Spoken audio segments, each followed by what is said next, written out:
Hello, Sandra Embleton here. And I'm speaking to those of you who are finding themselves really reacting to the news that is being broadcast throughout the world about the rescuing of these children who have been so badly abused and the horrors and the trauma that they are and have been suffering while in captivity. I was watching a video last night about this incredibly courageous woman who has been on the front lines working diligently to help free these children. And in her video, she disclosed much information that I heard that was hard to hear. It was hard for me to hear. And the reason that it was hard for me to hear is because I know the feeling of what those children have gone through. And because of my history, that story was like a trigger. Now, if you're unfamiliar with the terminology, what is a trigger? A trigger is something that it's something that happens in the now. You're witnessing something or hearing something. In this case, we're hearing this graphic, horrific information very quickly. And it's more or less being sprung on us. A lot of people who are hearing this are in the dark.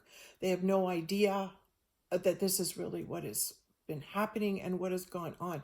And they're in the dark because they want to be in the dark. They do not want to have to deal with perhaps what they experienced when they were younger.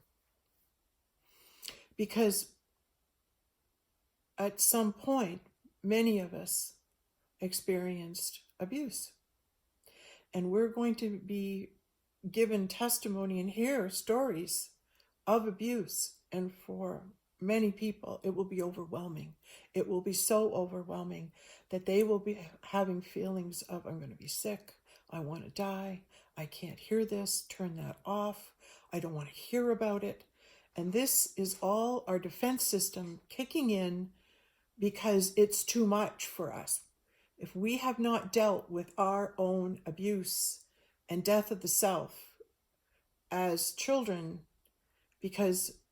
probably because it wasn't our time to, these stories and this information surfacing can overwhelm you to a point where you might feel that you want to end your life because your pain, the pain that you've been suppressing, is now all of a sudden coming out, and your body is reacting by sleeping, avoidance, feeling ill. You might shut down, you might become unresponsive, you might just sit and stare. There might be various reactions that you are feeling that are quite normal for those who have had abuse happen as children and now as adults. This story will trigger you, meaning it will bring back your memories. It'll bring back your pain. It'll bring back your hurt. And for this reason, I am sharing this information that it's okay to take your time to digest what's happening. If you can't hear it all right now, that's okay. If it's overwhelming, if you're reacting strongly to it, like all of a sudden you're sitting at the table and these stories comes on and your wife or your husband has to get up and leave because they feel sick to their stomach. It could be an indication that they have issues they have not dealt with. And this is bringing them to the surface very quickly. So I'm cautioning you to go easy. If you can't listen to it, you can't listen to it right now. And people who are saying, wake up, you have to hear this is the truth, wake up. Yes, they have had time to process it. They have had time to deal with the truth of what's happening. They've known it, they're dealing with it, and now, thank God, they've gone and they're doing things about it. But the average person who is unaware of any of this that has gone on, and now they're hearing it very quickly, it can trigger you into perhaps being very down, very depressed. You might have feelings surface that you want to take your life. And what I would share with you is this: those old feelings that you suppressed when you were younger could be surfacing now with this information.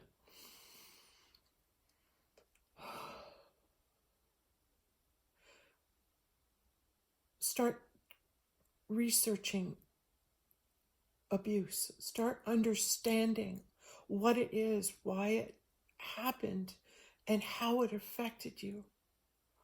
And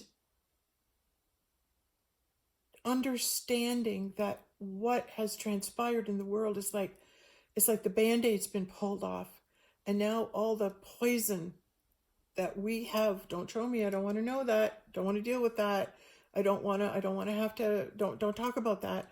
All this stuff is now like right on our face, like, oh no, this has happened, and we were under attack. Our beautiful children, our citizens, have been under attack by a dark force, and now the light of day is being shone, the light of God is being shone upon us, and this is our time to heal. This is our collective time as beings on the planet to heal our collective. So those who have been in denial, who have been shut down, who don't want to talk about it, this is an opportunity for them to, oh, wait a minute, it's not just them, it's might be me too. I might have had abuse when I was a child. I might have gone through a trauma. And so this can be a very personal time for everyone who's watching, who's learning, in that they might be going, why do I feel so strong about what's happened? And I would just caution you, breathe, and just take in what you can.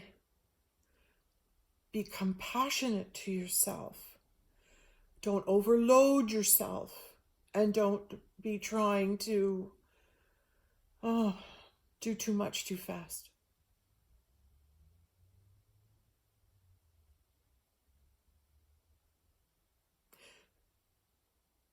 We will get through this. We will survive this.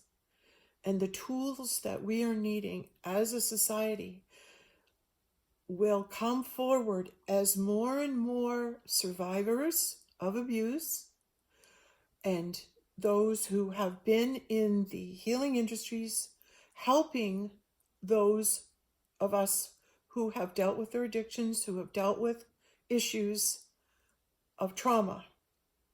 Those are the ones that are going to be able to speak to us now, because they are going to be able to share with them different ways that they survived and how they were able to heal and bring that God spark, that God light back to life. It's like when you're abused, it kills the self. It kills the person you could have been. It kills the God, the real person you were when you came here.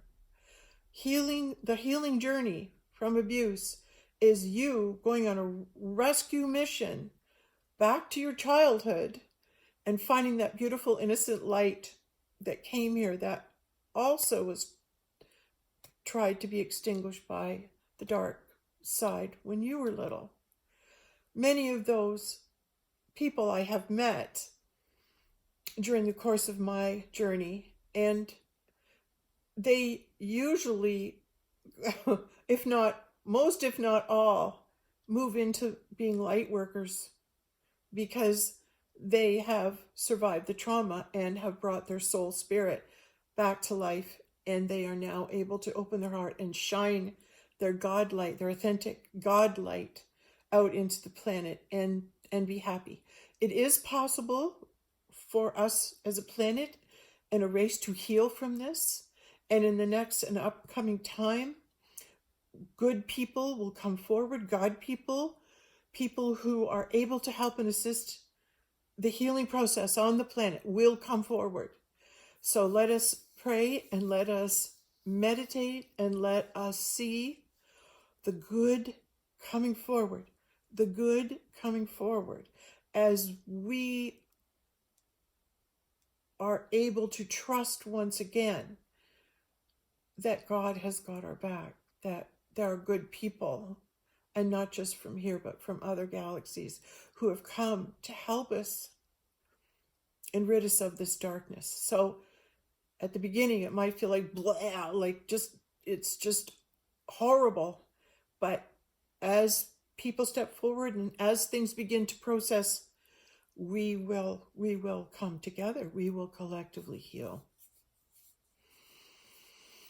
We will, because we're meant to.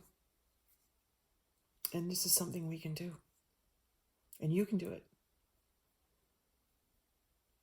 It can be done. I've walked that journey and I've come out the other side. And we'll help each other. Thank you.